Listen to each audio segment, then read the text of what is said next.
Welcome to Season 2, Episode 11 of Shop Talk, presented by Potbet with Logan Mounce and Jeff Mounce Motorsports.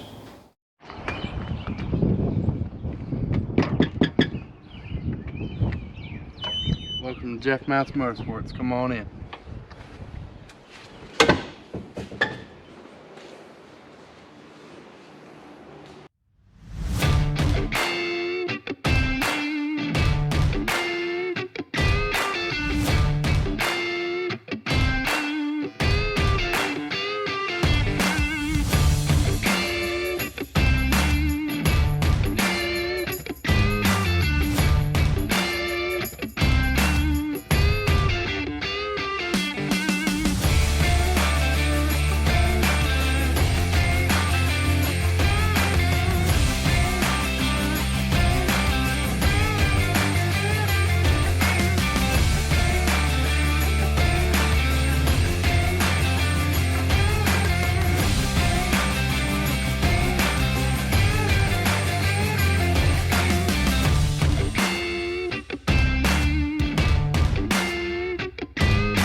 All right, first thing, Logan, thanks for having us today. We appreciate you letting us come over and check out your shop and everything. First thing I always ask people is, how did you get started in racing? So I played sports through school and everything, and ended up getting a real bad injury. I think Dad got the doctor bills, and he was like, you know what, we're going to go racing. Gotcha. So we ended up getting a Hornet, and we actually went down to Thunder Valley and did all that. Started at Thunder Thunder Valley, yep. Where did you go after that? So you started out in the Hornet. What was your next step after that? Super late model. Oh, we went straight to the supers, huh? Yep. Yep.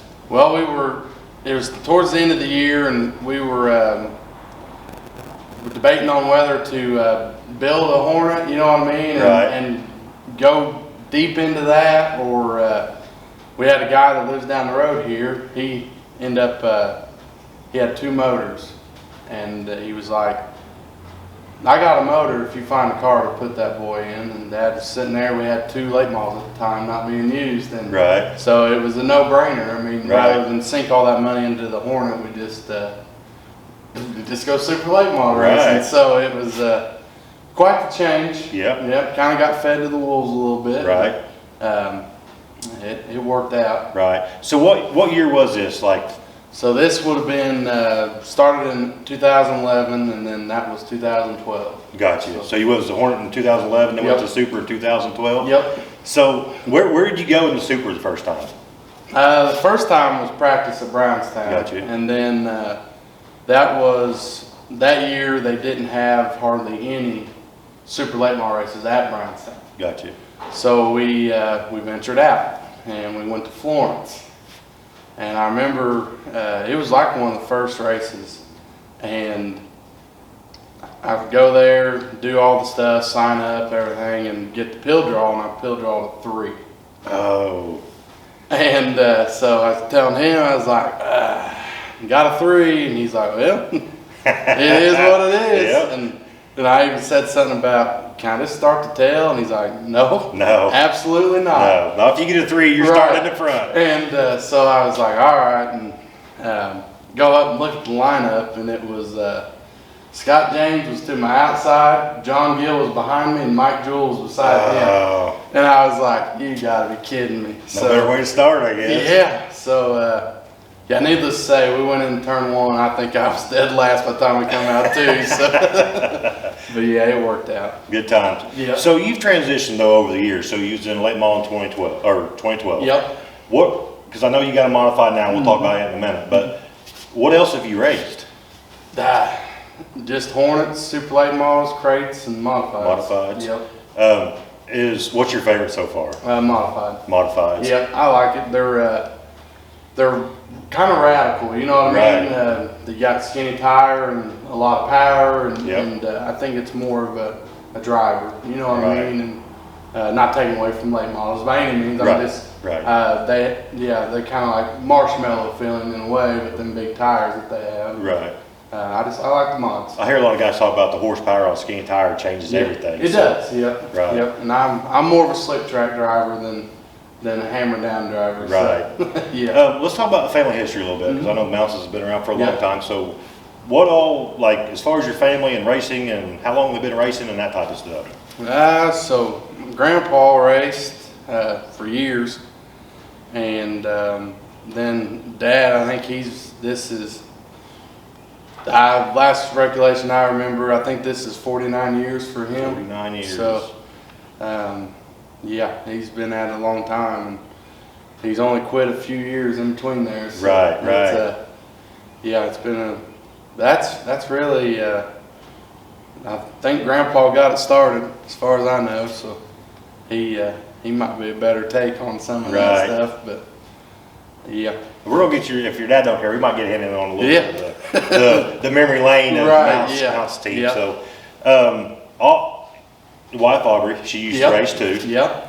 How does that work out? I mean, I know a lot of guys, their wives support them and stuff like that, but she used to be a racer. So how? Well, the good thing is I don't have any problems, because she knows what it takes. Right. So spending money, she knows that that's what it takes to be good. So I don't have any of those issues. Right. But and she doesn't really tell me how to drive, but I know deep down inside. That's what I was going to ask. Is there any late night conversations? There is. I mean, she was good. Oh yeah, I mean, she for was. sure. She was smooth, and she was one of them that could adapt to whatever the situation was. Loose car, tight car, what, she made it work. Right. And I feel like I struggle with that. What I mean? I like what I feel, and if it ain't there, I feel like I struggle. Right. But she could adapt, and shoot. I mean, I'm not afraid to ask her. I mean, she was good. You know what I mean? And she'll tell me. She'll be like, hey, you're entering too high, or you're entering too low. And what, I mean, she's not scared to throw her opinion out there, and that's fine. I'm not. I take it pretty good. Yeah, you know what I mean? So supper time's always probably a little different in your house. Yeah. A little give or take there with the wife. Right. So. Yep. Let's talk about the new car, because I know you got a new KT3 this year. Yep. What's going on with it? I know you ran at Florence last night. Yep, ran at Florence, and car's still a little dirty. It's great. Still a little dirty. Yep. We're gonna have to bust our butts to get ready for Wednesday. But, I think we got really good potential here. It felt good in the heat race, and the feature, it just hard tire didn't fire, so we had our boat anchor out. Right. Other than that, I mean, I think it's a good car. I think we're going to be fast. I'm big excited to see what it does at Brownstown. I know Ryan and them are building some really great cars right now. So. Yep. We're going to thank your sponsors here in a minute. So let's go ahead and do the Fast Five, because I know we got a lot of family history to talk about with the tour and all that stuff. So we're going to do a Fast Five real quick. Are you ready? Yep. I'm going to ask you a question, one word answer, or you can explain your answer. Okay. Favorite movie? Days of Thunder. Favorite food? I gotta say, pizza burger at Eldora. Pizza burger at Eldora. That's always a good choice. Yeah. One track that you've never raced at that you want to race at? Fairbury. Fairbury. Biggest win to date? Oh, I guess it'd have to be the Hornets because I've never won anything else. So we did win the Washington County Fair race. I got you. In the Hornet. That's always good when people go out. Yeah. The Washington County Fair races were always big. Right. Yep. So I'd have to say that's my biggest win today. Right. Favorite vacation spot? I know racers have trouble going on vacation, but your favorite vacation spot? Yeah. Mine would have to be Eldora. Eldora. We go to vacation. Yeah, we go on vacation to Eldora. Gotcha. One race, if you had to pick one race to win, what would it be? And it could be in any, I mean, right. What you ran, late models or modifieds, Yeah. What race would you go after?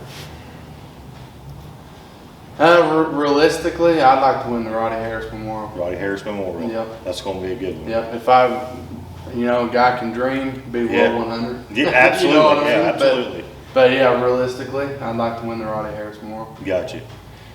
All right, well, so we're going to walk around. I know there's a lot of history here and Yep. stuff like that, so stay with us and we're going to do a shop tour. All right, so now we're going to do the shop tour portion and Logan's going to show us around.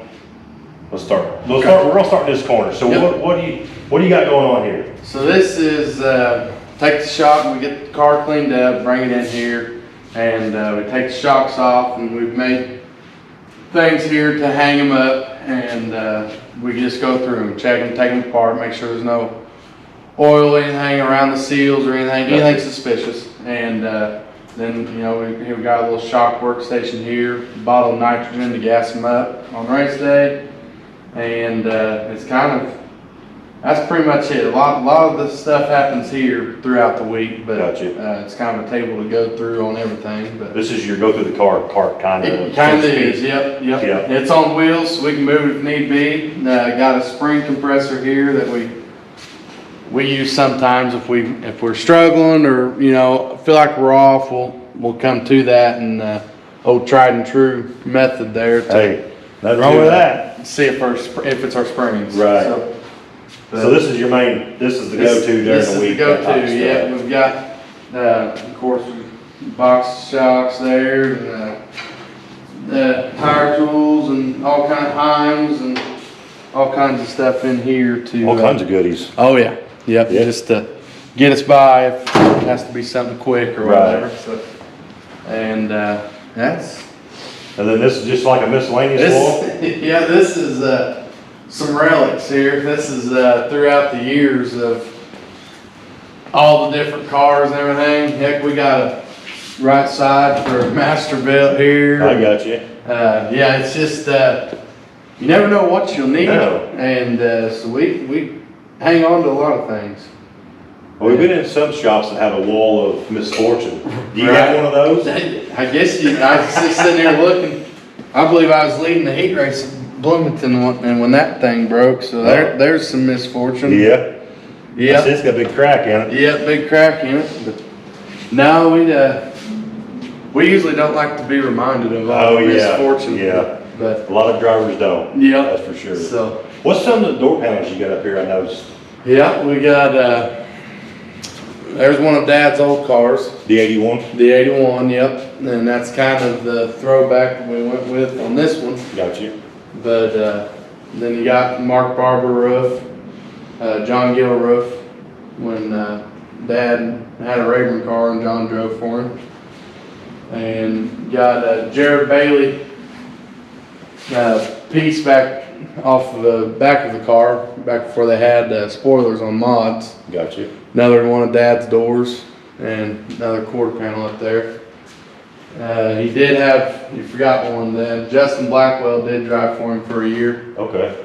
And Now, was that before Justin out on his own? this Or was after? afterwards, I believe. After? Yep. I got you. Yep. And you got Aubrey's roof, probably Dad's favorite prized possession in this garage. Yep, you got to have it in here. Yep, you gotta have it in here. So, yep. And then what all you got going on over here? Is this your fab? Yeah, Dad actually took it all apart. We used to have a table right there. In the winter, he'll bring in a table, and when we take the cars apart and everything, we'll just put everything around that table and on that table, and before whatever, rebuilding the car. Or in this case, this winter, got a new car. So So you dissect it, Yep, and it pretty much goes right over here. Yep, and then sheet metal brake for. They don't get used much anymore. Ryan takes care of our bodies and does a really good job at that. So the sheet metal brake hasn't really been used much here lately. That's not necessarily a bad thing, really. No, the bodies can be tedious for sure. Yep, and the select car that we had before this one, it didn't get new body on it from the year. Well, we only raced it 5 times the year before, and then yeah, it didn't need much of a body. So. And hopefully that will last for a long time, right? Oh yeah, hopefully for as many races as we're going to try to hit this year, hopefully it makes it all year. So, the close call last night, Florence got a little bit of wall rash. I thought that happens at yeah, and I heard it and I was like, just ripped the deck out of the dang thing. But it smells good though. Yeah, it done good. All it did was cop the end of the spoiler there, and Dad already got it fixed up. So. He was on top of it. Yeah, he was. Yeah. And then over here, this is looks like a lot, but I promise you, he knows what's going on. This is where he rebuilds his transmissions. I got you. For people, and he pretty much has stocked about everything to go in a Burt. Got a few Bryn parts in there, but everything's readily available to order and everything. Right. So. But yeah, he takes care of a lot of local racers around here, and like he said, he does it to help anybody out. Right. So it's always nice to have her around. Yep. And I guess we'll work our way around this way. Yeah. And we'll get to the history part here at the end. Yep. There's a lot there. Yeah, the car usually sits here during the race season. And the trailer just right there. And that's handy. Yeah. Bolts, whatever we need to get through when we need them, hose clamps, fittings. I mean, we've tried to keep a good stock of everything here. Got transmission oil, a little bit of racing oil, some gear oil. You name it, air cleaners, fuel filters, oil filters is all right there. This is where we keep the impacts, drills. Everything charged and ready to go. Everything charged, ready to go. Body kit here for when you have me driving, we usually use those a lot. Got to be readily available. Yep, readily available. So already got the use on first race out. So, but other than that, that's basically our shop. Got you. It's simple. Hey, we keep it simple. Yep. I like to see them all. Yep. So and I think there's a few cleaning products over here. Used to be paint and stuff in here, whatever, touch up, some degreaser. All kinds of good stuff. Old relic decals, man. He's got some decals from the 90s. Wire ties, just some miscellaneous stuff that we need in here. That decal collection right there is probably worth a fortune. It might be. Yeah. He's probably got some old-time Northern All-Stars in there and everything. Wow. Yep. Good keepsakes. Yep. For sure. And then, like I said, brake fluid, cleaner, all that, liquids, and that's in both of these 2 cabinets. But yeah, that's the gist of Jeff Mounce Motorsports. So if Jeff don't care to, we're gonna bring him in here for a second. We're gonna talk about this wall over here. Is just cool. There's a lot of history here. I know we were just talking about it a little bit before we started filming, but so what's the beginning? Is the left the beginning and then it goes to the right, or is there an order? What's the order here? Actually, it ain't order. So what cars? Logan, you said that was your grandpa's? Yep. Number 50 right there. 50 was my grandpa. Yep. Right there in the middle. Yep. And then you got that was Dad at the original million. right here. Yep. Back in 2001. Yep. And then you got several World 100, 91, 92, 96, 98. That was the Dream 98. John was driving for him up there. The light probably messing with you a little bit. But, and then he's got Barber up there and Chad Hall on the asphalt down there at Salem.